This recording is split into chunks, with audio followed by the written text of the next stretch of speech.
Today on the show, I am so excited to be chatting with Olga Kirshenbaum. Olga is a money whisperer and founder of Rags to Riches Consulting, working on empowering creatives to make money choices with confidence so they can unleash life's full potential. Olga is a published author of Shmoney Guide. Making money choices doesn't need to be so scary, focusing on personal finance advice, and also is the host of 9 Minutes of Creative Wisdom podcast, focusing on business and entrepreneurial advice. Olga, it's so great to be chatting again. Thanks so much for having me on, Shadman. Yeah, definitely. So, for the audience's context, Olga and we met actually as a result of another guest, Brendan, on the podcast in episode 3. I was randomly one day scrolling on YouTube and I saw this video of Brendan speaking with Olga on her podcast, 9 Minutes of Creative Wisdom, and I saw the episode and I'm like, whoa, this is a really cool, intriguing podcast idea where she basically speaks with creatives and goes through a list of 6 questions in relation to money and just generally being a creative and kind of getting their insights in a very short time frame of 9 minutes, just because, as Olga would say, creatives have a very short, attention span. And so I kind of scrolled through some more videos or more episodes rather of her podcast. And I'm like, whoa, is there a way like I could potentially get on this podcast? Like, I'm interested in kind of like speaking with Olga a little bit more, learning about her background. And so we set something up where we chatted, I think it was on New Year's Eve 2020. And here we are again, kind of just, syncing back up. And I'm really excited because I've always been intrigued by this idea of money personalities, which is this idea that, each of us have our own tendencies when it comes to finances. And I think it kind of really stems from this idea of having a background and interest in numbers just in general, but also kind of seeing how those numbers are colored by psychological tendencies, which is where the money personalities comes into play. And that's something that Olga has really delved deep into, throughout her practice with her consulting practice. And so today I'm really excited to be chatting with Olga about money personalities so that we can kind of break down this taboo topic when it comes to money and understanding what is our relationship really like with money? How can we break past these limiting beliefs, these barriers when it comes to money? And so, I couldn't think of anyone better than Olga when it came to this idea. Olga actually has a blog post on her website that kind of speaks to these money personalities. And I'd rather just give it to Olga right now and let her kind of introduce kind of the ideas behind these money personalities. Thank you so much, Shadman. That was a wonderful introduction. I want to say, to start out with, I definitely didn't come up with these money personalities myself. I have sourced information from people who have done a lot of research in the topic. But something about the money personalities that really resonates with me and the way that I work with my clients and people to help them demystify the money puzzles in their lives is that understanding where you are, understanding who you are and how you treat money is so much better off than any budget that you can implement. It is so much better than anything that you can do. So the habit and the mindset that you have is so much better than what you're actually doing day to day. That's really what's been carrying me forward. And that's why I've been so interested with the money personalities in my work. Something about it is very fluid, which is how my work is. I have a holistic approach to how I work with my clients. It's never just about the tactics that you have or what you're doing. It's about what makes it stick and how do we make this work. And if you're doing that on just a habit level and not a mindset level, it's only going to stick halfway. So figuring out how do we make this an actionable thing in your life and make it stick is really how I resonate with people. And the money personalities really help me do that because they're very fluid. It's very easy to be in, for example, an avoider. Depending on where you are in your life, you're trying to avoid the money puzzles in your life. It's very possible to also be a money slayer 6 months down the line, Mm-hmm. depending on where you are. And that's really how life is. We like to think that everything is black and white and everything is just very explainable. But the reality is life is fluid and things Mm-hmm. change constantly.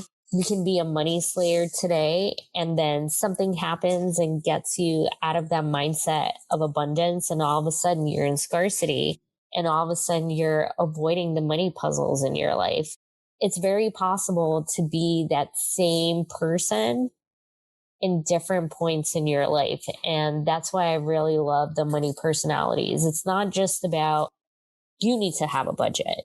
Mm-hmm. It's Mm-hmm. about let's see where you are. Let's have an honest conversation of what's happening. And maybe you aren't where you were a month ago, but where are you? And have that conversation. Right, right. And I really love how you framed it as this kind of fluid spectrum that isn't black and white, which is, I think, one of the reasons where the issue stems from when we talk about money. It's like you either have it all, set up perfectly or you don't. Whereas there's a fluidity to it. You can be a money monk, you can be an avoider, you can be a spender, you can be a saver, you can be a slayer. And while I guess the ideal is of becoming a slayer, you could then revert back to one of the other types of money personalities, just like you mentioned, as a result of, life experiences kind of having you gravitate to another personality. And so it's a very fluid dynamic, which I think can really help people gain greater comfort around this idea of managing your personal finances and understanding that it's a process. It's an everlasting process. And it's not just like a quick kind of, steps A, B, and C. Okay, I am done. I have this thing all figured out now, which is, I think, such a great way to frame it.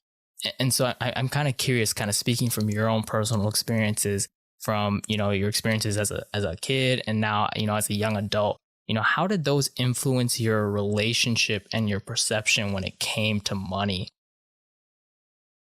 I think it's a very interesting question in regards to me personally, primarily because I am an immigrant from Russia. I was just talking to someone recently that like the amount of adversity that I faced in my life. I remember when I was 5 years old, I was living in a house it was like a 2 family home. Half of the home was occupied by gypsies. The other half was occupied by my family, and we didn't even have like running plumbing in the house. Having that experience definitely gives you kind of like a baseline of where you're at and where you're going to go. Having gone from there to moving to America and having way more abundance really teaches you like how to receive that. So that's Mm, really interesting. Something that I learned recently, well, not really recently, but after starting my money coaching business, is understanding how much mindset is involved with how much money you receive. Being able to accept abundance in your life, regardless of what you've been through in your life, really helps you progress in any shape or form. So if I resolve to myself and being like, this is all that I deserve, that like living in a home, we didn't even have floors in the apartment, like in the house. It was just mm-hmm. like ground.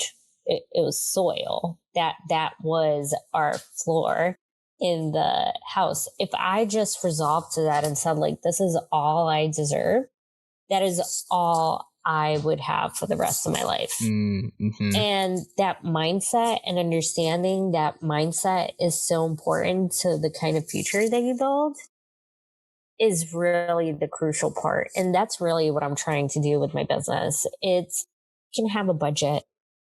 That's wonderful. keeping up with your budget is also wonderful. But having that mindset of like where I want to go and what I want to do is so much more powerful. They say 80% of anything that you accomplish in life is mindset over Yep. the actual things that you do. So my goal is to really help people figure out like what is up with your mindset? How do we get you past that? How do we honestly, most of the time it's just reframing conversations that you're having with yourself. Right, right. And it's so funny that story. I kind of can visually see it, those floors being kind of just the dirt or the soil, but now kind of as the years have progressed on, you've been able to kind of seed, or plant the seeds into that groundwork into now having this abundant mindset around, money, but just in life in general. And so I love that you were able to provide and shed light on that backstory. Now you're helping other individuals who may have been going through that same kind of idea and that framing where this is all I deserve. This is kind of a mental barrier I have. And now you're like, I've gone through this myself. I've been able to kind of rewire this thought pattern. And, it doesn't just fix and it's completely gone. I can never kind of revert back to that same idea, thought pattern again in my life, like you were mentioning earlier. But it's a continual evolution of the mindset and of the framing. And so I love how you're doing this through your coaching practice with creatives and just anyone at large in reality. And so I'm kind of curious with your coaching practice. I'm sure that like you mentioned, there's techniques such as like budgeting, but that's only one part of the puzzle. Like you were speaking about the money puzzle. I'm curious, what are some practices or philosophies, individuals, regardless of their money personality, if they're an avoider, if they're a spender, money monk, wherever they are, what can they incorporate in their lives to achieve a healthy, more balanced relationship when it comes to money? I think one of the most important things is understanding what you want out of life.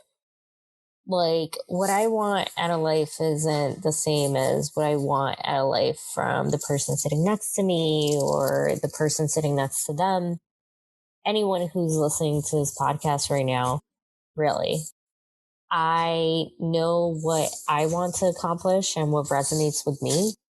And when I put that at the front of anything that I do, it really helps me carry on. So, for example, I know that I want to use my skills as a money coach to help people understand money in their lives. It drives me so much. I would do this for free. Hmm. I would, I think it's so important that I wake up in the morning and I'm like, what can I do today to keep that moving forward? If you have something like that in your life, it's so, it's so rewarding to keep that going. It's, it's understanding what you really want. Because the thing is, at the end of the day, money is a tool. It's something that gets you forward to the next thing. Yep. It's something that most of us don't really think about. It's something that we take for granted because it's in our day to day, every day. Hmm. But most of us don't understand it. And it makes such a big impact in our lives that understanding how it relates to you and again, how fluid it is. I think that's the most important part of it, that it is a fluid thing. You can be a money monk today. You can be a slayer tomorrow, and you can still revert to an avoider 6 months later. Hmm. Totally possible. And understanding that it's just kind of like a fact of life, I think will make it easier for people to get through and understanding money challenges and solving money puzzles in their lives. Yeah, definitely, definitely. I think you really hit the nail on the head looking at how money is a tool more so than it kind of being the ultimate all inclusive guiding force in your life. Your life is so much more, which is where I think a lot of, and partially why I even started this podcast was really kind of to assess what is it that we really want in our relationships. And I think the most important relationship we have is that with ourselves, understanding what is it we truly want out of life? Where do we want to go with our lives? What do we want our lives to mean in the grand scheme of things? And money is the tool, like you were mentioning, to kind of feed and drive that ideal world, that ideal vision that we seek out for ourselves. And so I think for individuals listening to this podcast, if you can kind of reframe your mindset around money in that way, like Olga has just so eloquently put, it really can help you, I think, break past a lot of roadblocks and mental barriers you're currently experiencing with money, and can kind of really help you, like Olga was mentioning, achieve this balance, this healthy balance in terms of how you perceive money. And, you'll then go ahead and then move across, the spectrum of the money personalities. You move back and forth as experiences come and go, good and bad. There'll be some moments in which you'll have some doubts maybe when it comes to money, but I think that what is it that you're seeking out in life, like you were mentioning, Olga, is really going to help you kind of revert back to, okay, I can figure this out with money. I've kind of moved across the spectrum, but I know kind of what my guiding post is, like you were mentioning with that why. And I'd say the most important thing to ask is, instead of why, is really how. If you're Mhm. really set on setting something and accomplishing something, instead of saying, why would I do it, is how would I do it? Mhm. If you really want to know how to solve a problem and you ask the question how, as opposed to focusing on the lack or the things that you don't have or the things that aren't working for you, if you ask how, your brain immediately starts to think about, how do I fix this? Mm. True, very true. I think that's something that I personally experience, where you can start with the why and then you get stuck in this limbo land of, okay, now how does this work? And you're thinking, okay, the why didn't solve everything here. You need to take it one step further, like you just iterated when it comes to the how. And I think that's such a great technique that individuals listening can kind of take. Start with why. And honestly, this could take some time. I'm not going to lie. I've gone through this myself, and it's a daunting kind of space to find yourself in, trying to figure that out. But I would say, to reassure everyone, and I'm sure Olga can attest to it, is, take the time, really try to dig out those weeds that are in your life, and trying to understand really at the core of things, what is that why? And then once you have clarity around that, I guess, like I mentioned, you kind of get into this limbo land of, now, how do I kind of act upon this? But I think once you gain that clarity, it'll just make the process even easier from there to find the how, find the way to actually manage this, and then drive on forward. And then money, kind of like bringing it back to what Olga was mentioning earlier, becomes a tool to help carry you forward with that how. And so I think, kind of on that note, when it comes to the how, I used to, and I think this kind of pertains to when I was still kind of having a lot of these roadblocks and barriers, not knowing the why, but also, I think, more importantly, the how. Money was often dictating a lot of my choices, rather than it being the other way around. Like when you finally figure out the why and the how, and it kind of is or I guess, the lack of a better word, kind of a subsidiary force, not the true primary force guiding your choices. How have you found yourself balancing and separating, huge life decisions from your finances, as you've kind of gone through this kind of reframing and rewiring process? I think it definitely helps seeing money as a tool. It's something that helps me get to the points that I want in life, but it's not the deciding factor. For example, when it comes to my business, I know that I want to touch as many people as I can and help them transform their relationships with money. If I let the money drive my mission, it's always going to be lesser. For example, I'll take on clients that may not be ideal or people who truly need my help. Mm-hmm. I talk to a lot of people who can afford me, but may not necessarily need me. They Mm, may need some other type of help. If I gotcha. wasn't honest with myself and I was just in it for the money, I'd be like, hey, yeah, I'll take their money. Mm-hmm. Mm-hmm. It's really not about the impact that I can make or anything like that. It's really just about the money. When Right. it comes to what am I doing with Rags to Riches Consulting, what am I doing with this money coaching thing? It's really helping people transform. It's helping them transform their lives, what they're doing with money in their lives. That allows me to make the most impact. Does that make sense? No, that definitely makes sense. And I think it's such a wonderful job you're doing, like with your podcast, the 9 minutes of creative wisdom. And that really emanates. You can tell that you have that firm sense of the why. It's not for the money, it's for the actual impact with the types of individuals that truly do need that guidance that you provide with your background and your expertise and your own experience and journey of kind of working your way across, back and forth on the money spectrum that individuals can kind of seek guidance out on. And so, it's super eminent in your work. And I think it's such a great way to, or rather to kind of take a step back. It comes as a result of figuring out the why and then the how.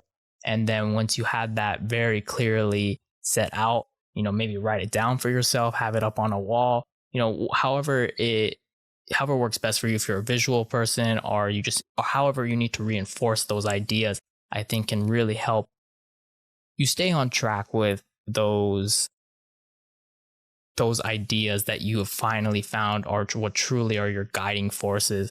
And so I'm so glad that you were able to share all this information, Olga. I think for individuals, they're going to have a lot of an easier time to, or they'll have at least a starting point to go off of in terms of understanding their relationship to money and maybe just at life at large. What is it they truly want and how can money help them rather than hinder them in that experience?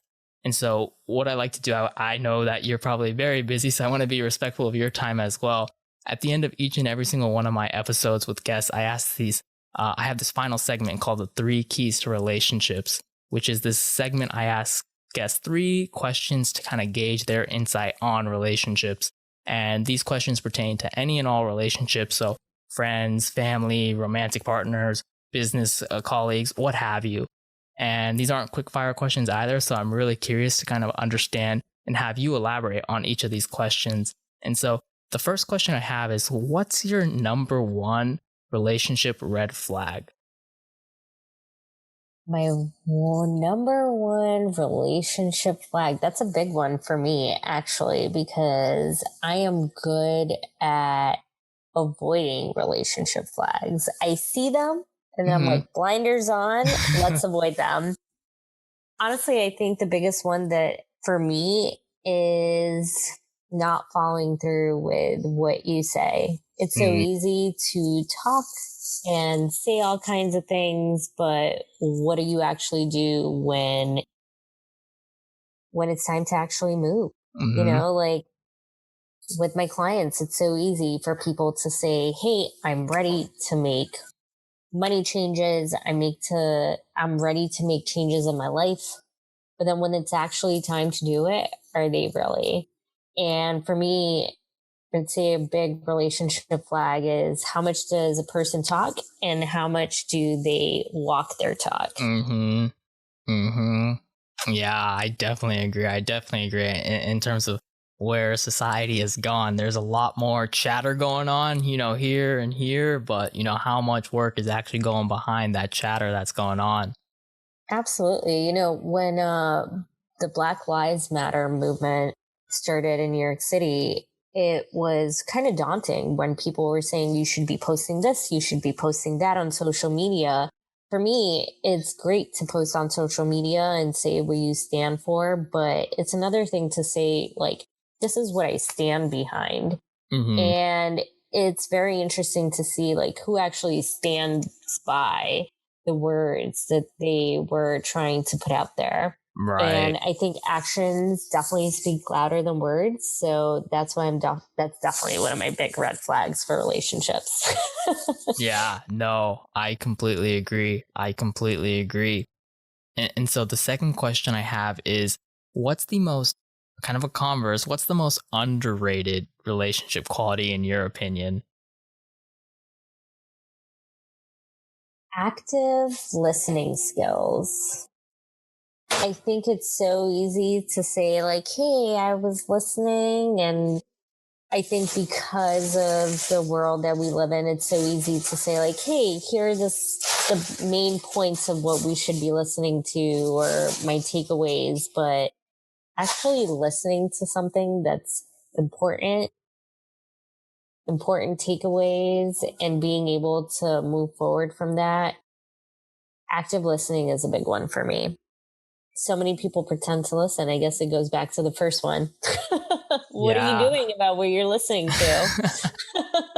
Exactly, exactly. You can be I find that those I don't want to necessarily stereotype it either, but those who are talking the most aren't necessarily, walking the walk, are listening actively like you were mentioning. And so it's a really big shift to actually having to take a step back, understand, remember, I know it's a cliche statement, you got two ears and one mouth, that's the proportion in which you should speak to hearing and listening to others, when they're speaking on a whatever topic it is, conversation you're having with them. And so I completely agree. And I think now with the pandemic and everything that's been going on, it's really put, at the forefront, how well are you listening to others in in terms of your circles and your relationships and your businesses?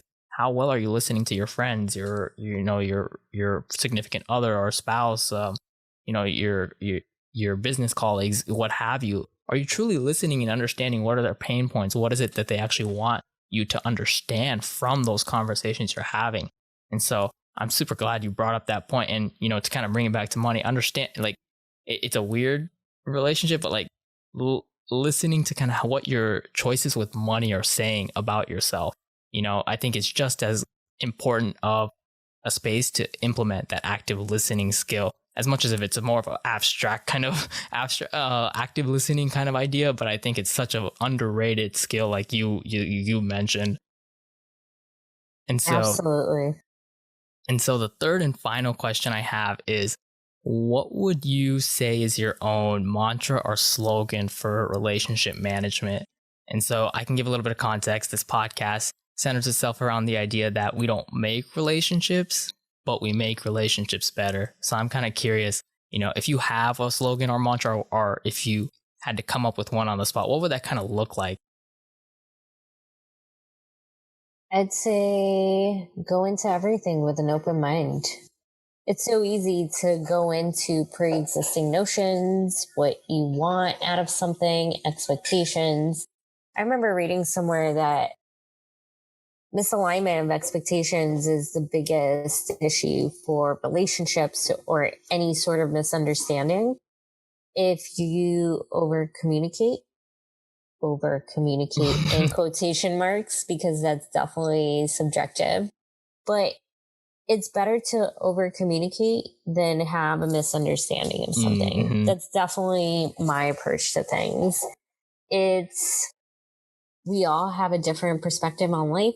We all kind of work in our bubble and we're trying to Mm-hmm. meet each other halfway in the middle or somewhere in the middle. And if you go in with an open mind without anything that you've already set your mind on, and you just go into it and want to have a good, any sort of experience outside of Mm-hmm. what you know, it's going to lead you to new experiences. I mean, that's definitely biased. I'm all for new Mm-hmm. experiences and new perspectives.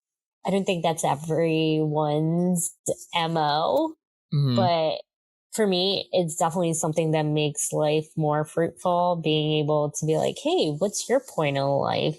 how do Mm, you view this thing? And having that honest conversation without having preconceptions of like going back to money. This is what money is. This is what emotions are. And being like, hey, let's have a conversation. Maybe just explore what it means to you. It definitely goes back to my upbringing of being an immigrant, being duolingual, appreciating that there are multiple ways of viewing something and that mm-hmm, sometimes there's different ways of communicating things and maybe ways of communicating things in different languages that mm-hmm, may not be communicatable in each language. mm-hmm. Just going into something and being like, hey, I'm going to see what this is all about. Definitely is one of my favorite things. Yeah, no, I 100% agree with that. And I think it's funny because as we age and see more of the world, we have these preconceptions grow as a result of our experiences. Whereas, at the end of the day, or I maybe I'm just speaking for myself, we're just little kids running around in, adult, what we call adult bodies. And I think one of the things is that I think we should all kind of keep running around with this childlike curiosity of wanting to learn and understand, what does that mean? Or, what is your perspective? Or, why do you see something in this manner? Versus, being like, oh, that's just wrong, or that's just not the way I operate, or what have you. And so I think having this open mind can really help you, like you were saying, have a much more fruitful life, or at the very least, you can understand maybe, what, I heard this out. Maybe it doesn't, touch me personally, but at least I gave the space to hear it out and give it a chance. Because if you never give it the opportunity, the chance to even, surface in your mind, you may potentially miss out on something great potentially for your life. And I know, like, before we even started this podcast, we were chatting about like me being in California and my entire life and not moving elsewhere. And I think that's something that, I myself, from my own personal experience, definitely want to seek out. And I think there's a little bit of a hesitation from my side of wanting to move out. But I think, like you're mentioning, if I never experience it, if I'm not open to it, I may potentially be missing out on something greater, something grander that I don't see for myself. So kind of leading with that open mind when it comes to your relationships, to, money, understanding the fluidity of money in terms of how it affects your livelihood is such a great way to approach your life. And I think can kind of help elevate it to a much higher standard than you might potentially even think is possible right now. And that kind of goes back to the idea of those preconceived notions, like you were mentioning.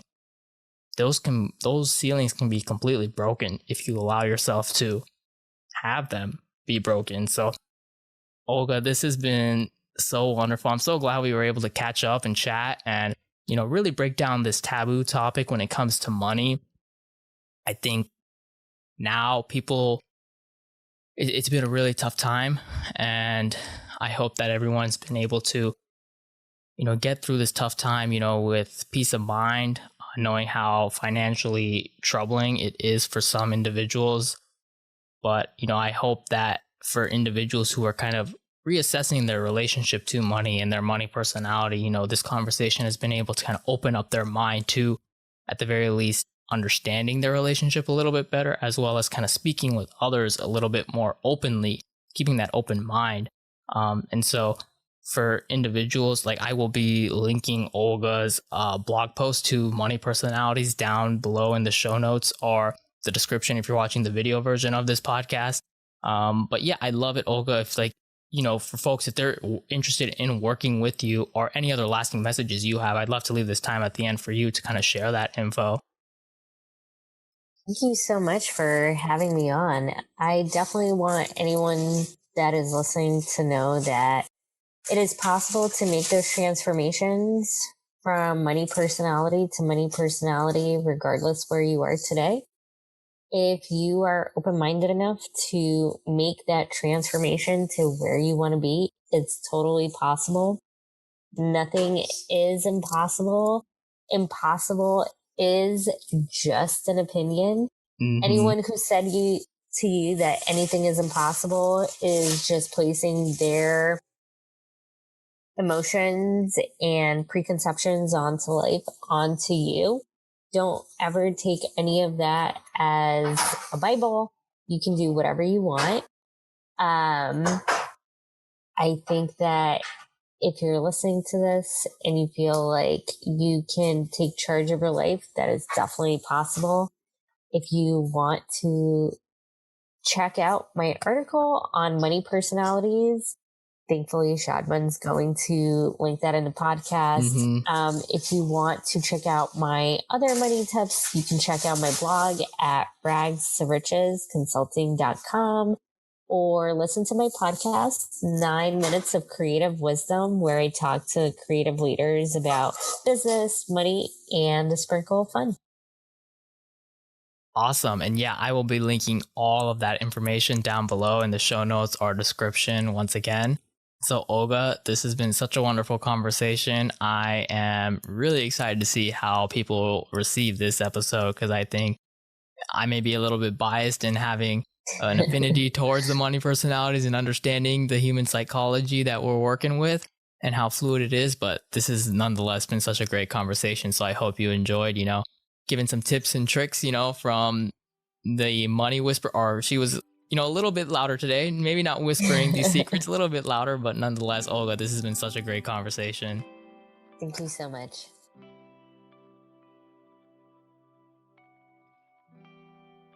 Hey everyone, my name is Shadman Rahman, and thanks for tuning in to my YouTube channel today.